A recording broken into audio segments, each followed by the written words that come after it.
मेरा जो लक्ष्य है वो है भगवत प्राप्ति और वो सबका अधिकार है। छत्तीसगढ़ समेत गरियाबंद में इस बात की चर्चा है कि शहर के एक बेहद नौजवान वासुदेव धर्मन के रूप में उनकी पहचान बन रही है। देश विदेश के लोग आ रहे हैं, उनके प्रवचन सुनना चाहते हैं। दरअसल आध्यात्म के रास्ते में जो उलझने हैं, उनका ये कहना है कि जो जंगल है उसे सुलझाने की ज़रूरत है और हर आदमी भगवत तक पहुँचे, ऐसा उनका प्रयास है। तो आज हमारे साथ वासुदेव जी हैं। वासुदेव जी नमस्कार। सीजी बॉक्स में आपका बहुत बहुत स्वागत है। हाँ। मुझे ये बताइए, सबसे पहले एक पर्सनालिटी कल्ट होता है जो जितने भी स्वामी हम कह लें या धर्म का रास्ता दिखाने वाले लोग, उनकी पर्सनालिटी एक होती है अलग सी। आप एकदम नौजवान हैं, इस उम्र में लोग मोह माया में फंसे रहते हैं। कहाँ से आपको लगा कि मतलब अब हमको जो है भगवत प्राप्ति के मार्ग में चलना है? नहीं, भगवान की प्राप्ति के लिए देह की एज का महत्व नहीं है। उसके लिए प्यास चाहिए, मछली के जैसी, जो बगैर पानी के जो तड़पती है ना, और वो प्यास किसी भी एज में हो सकती है। किसी भी उम्र में हाँ, वो भगवत प्राप्ति की संभव इच्छा हो है। सकती है। हाँ, क्योंकि उम्र देह की है, आत्मा की नहीं है। हाँ जी। तो घर में कुछ माहौल ऐसा था अध्यात्म को लेकर? क्योंकि ये जानना भी बहुत बड़ी बात है कि मुझे भगवत की प्राप्ति करनी है। हाँ, मेरे घर में वो माहौल बचपन से रहा। मेरे बड़े पिताजी, उन्होंने घर में एक शिवलिंग की स्थापना की, है ना, और मेरे को बोले कि रोज रात को ओम नमः शिवाय बोला कर बस। मैं छोटा सा था, ओनली 5 टाइम्स। तो मैं समझता था ऐसे ही है, ये क्या है करके। लेकिन वो 5 बार ओम नमः शिवाय बोलने का जो गहरा रहस्य था, वो मेरे को 39 साल बाद समझ आया।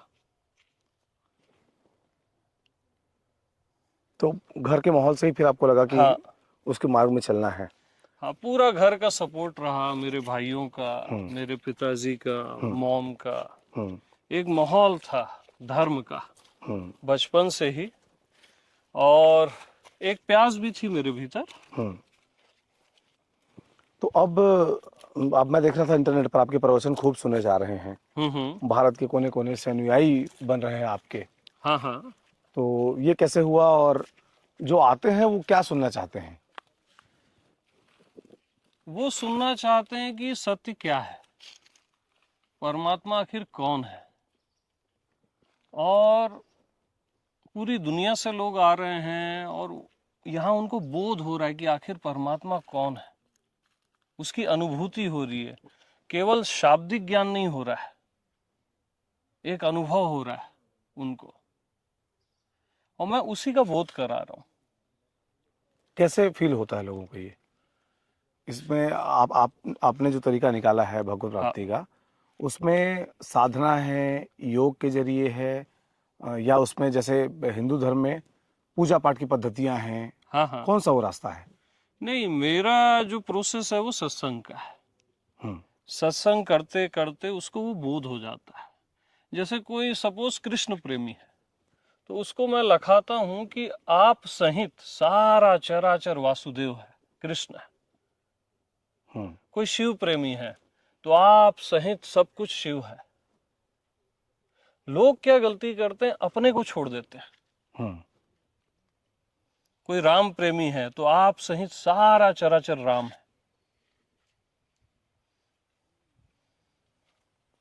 यानी आपका जो होना है, एक्चुअल होना, जो शरीर मन नहीं है, वो राम है।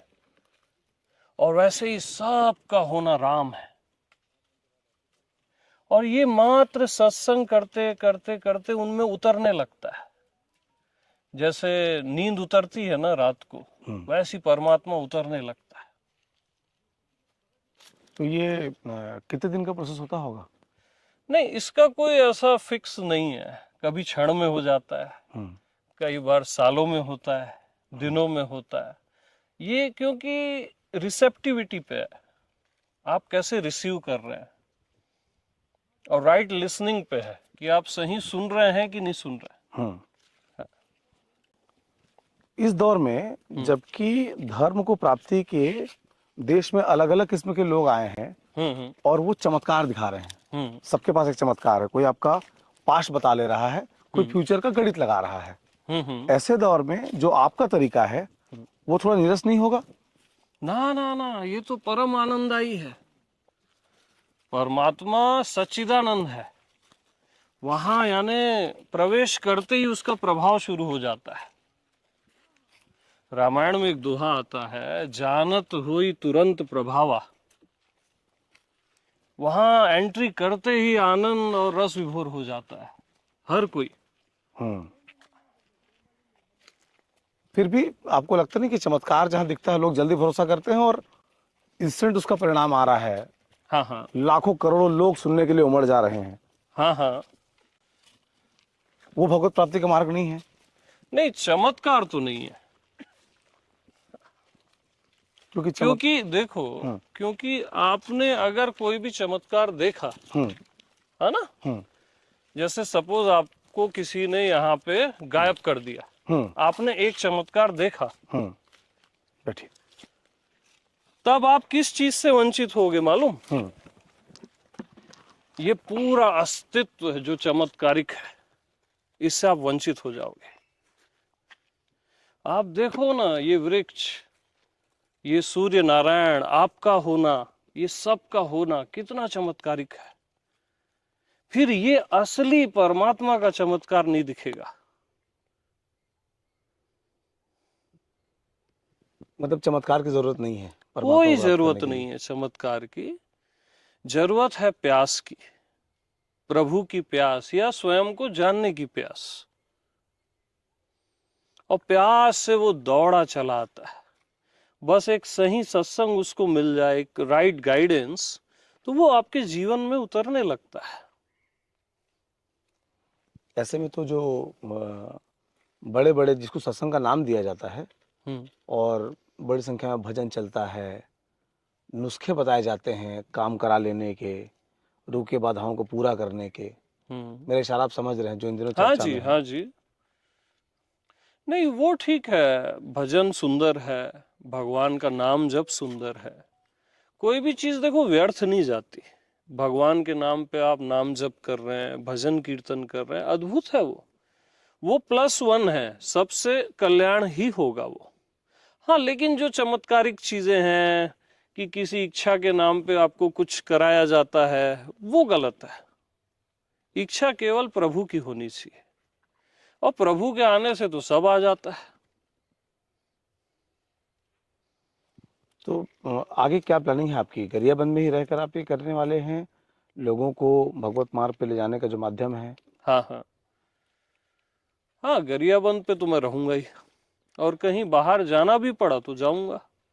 मैं जाता भी हूँ सत्संग के लिए, जहाँ इनवाइट मुझे करते हैं वहाँ सत्संग करा के, मेडिटेशन करा के आता हूँ मैं वहाँ से। कितने दिन का प्रोसेस होता होगा ये? 5 डेज 7 डेज एटलीस्ट प्रोग्राम होते रहते हैं, तो वो मैं कंटिन्यू करते रहता हूँ। और बहुत सारे मित्र यहीं आ जाते हैं, तो यहाँ निरंतर सत्संग चलता है गरियाबंद में, और मेरे को बड़ा प्रिय भी है गरियाबंद।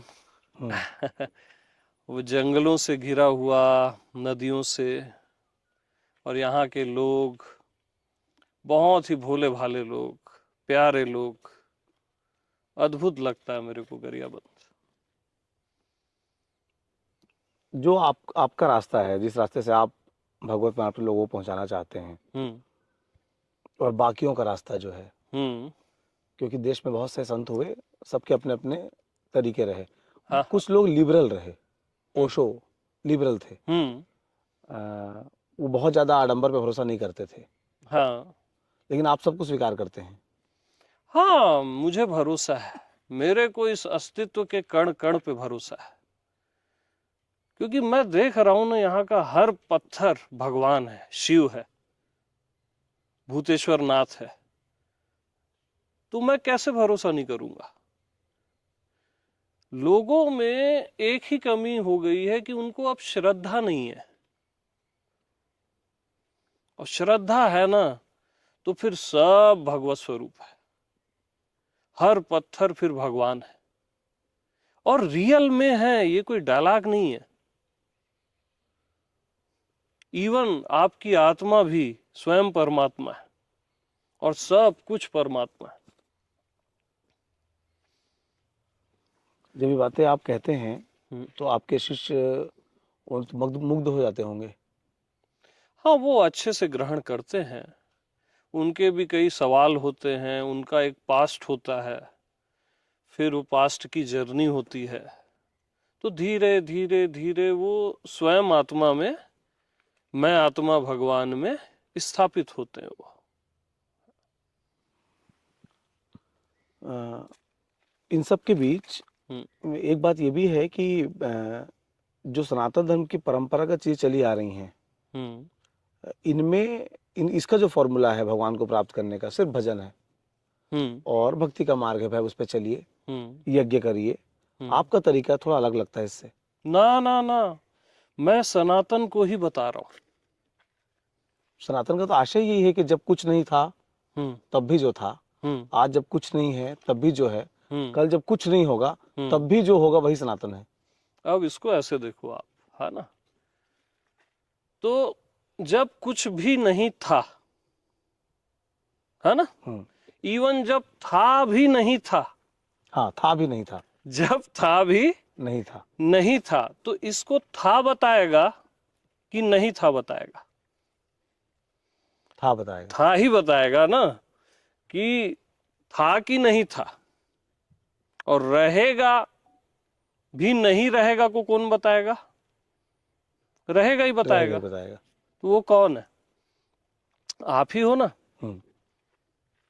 आपका जो एक्चुअल बीइंग है, जो मन बुद्धि नहीं है, शरीर नहीं है, जो आपकी आत्मा है, वही तो बता रहा है ना था कि नहीं था। और वही तो सनातन है, शाश्वत है। क्योंकि जब था भी नहीं था तब भी आपका मैं था। मैं यानी अहंकार नहीं, मैं यानी आपकी आत्मा, वही तो सनातन है। हमारे साथ क्या गलती हो रही है कि हम चाहते हैं कि सत्य कोई दूसरी चीज निकले और सत्य केवल आप हो, केवल आपकी प्योरेस्ट बीइंग।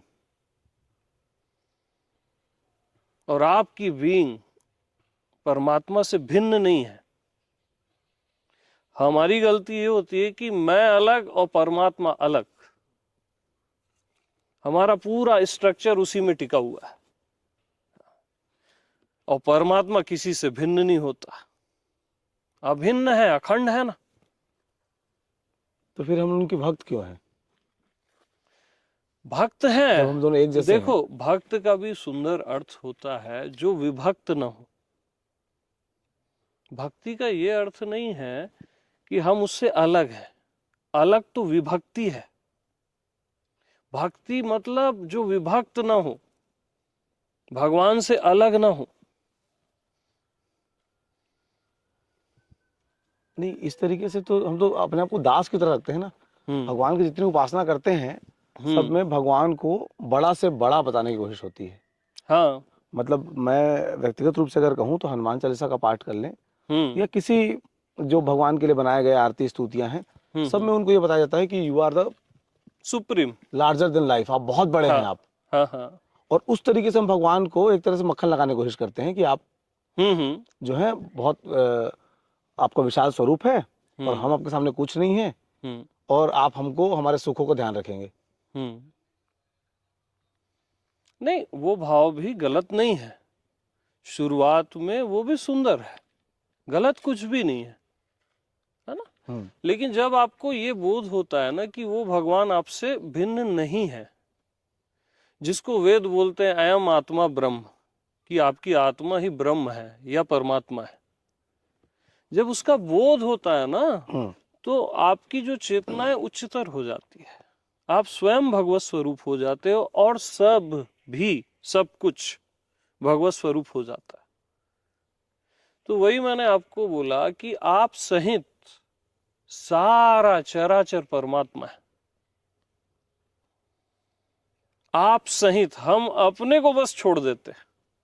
और मेरा पूरा मैसेज यही है, आप सहित पूरा चराचर परमात्मा है, सब कुछ।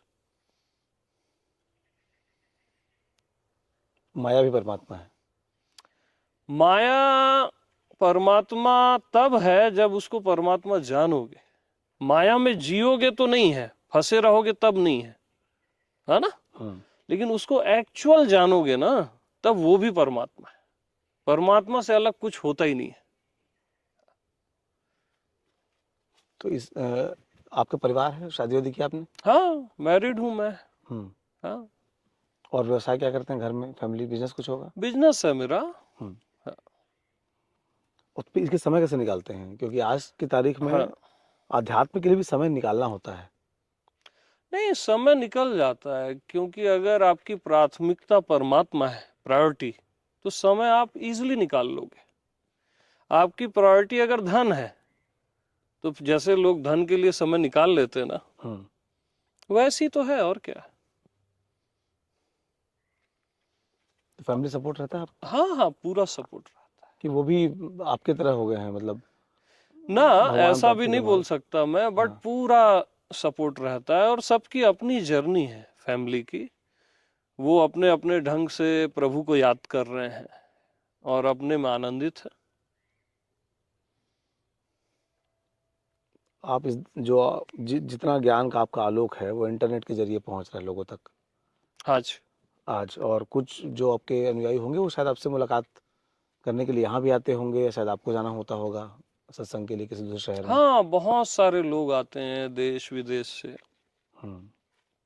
निरंतर आ ही रहे हैं।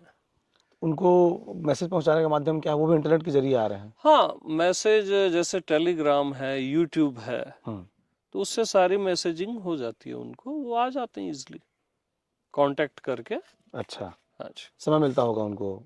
हाँ हाँ, उस टाइमिंग रखे हैं और कांटेक्ट नंबर दिया हुआ है, वो सब अटेंड करते हैं हमारे सारे मित्र और इनवाइट करते हैं। तो उनका व्यवस्था वगैरह कैसे करते हैं सब? व्यवस्था अभी तो हम खुद ही किराए के उसमें रह रहे हैं और वहीं व्यवस्था हो रही है, खाना पीना रहना। जो मूलभूत जरूरत है। हाँ, जो मूलभूत है, और उसका लक्ष्य केवल सत्संग है, सत्य का संग, परमात्मा है। तो कितने घंटे दिन में फिर दिन में मैं जैसे 5-6 घंटे देता हूँ, जो भी आता है, सुबह में, शाम में 5-6 घंटे एवरेज में देता हूँ सभी को। अच्छा, बहुत अच्छी रही आपसे बातचीत। हाँ अब हम जब भी गरियाबंद आएंगे तो आपसे मुलाकात जरूर करेंगे। जी जी, मोस्ट वेलकम। जिस चीज़ की तलाश में हम लोग भी हैं उसको भी जानने की कोशिश करेंगे कभी। ये तो और सुंदर बात है, अद्भुत है ये। कि खबरों से इतर भी एक दुनिया है, हाँ जी, हाँ जी, उसको भी जानना होगा हम लोगों को। बिल्कुल बिल्कुल, क्योंकि परमात्मा बेखबर है और हर जगह अपना एहसास करा रहा है, और मैं चाहता हूं ये एहसास सभी को हो, सबका अधिकार है। तो आप देख रहे हैं सीजी बॉक्स। हमारी अच्छी खासी बातचीत रही वासुदेव जी से, और हमारी कोशिश होगी कि आने वाले दिनों में जब उनका सत्संग चल रहा हो उस दौरान क्या महसूस होता है, उनके जो अनुयायी आते हैं देश विदेश के अलग अलग हिस्सों से, उनसे भी बातचीत करें और चीज़ों को आप तक पहुंचाने का प्रयास करें। जोहार। प्रणाम।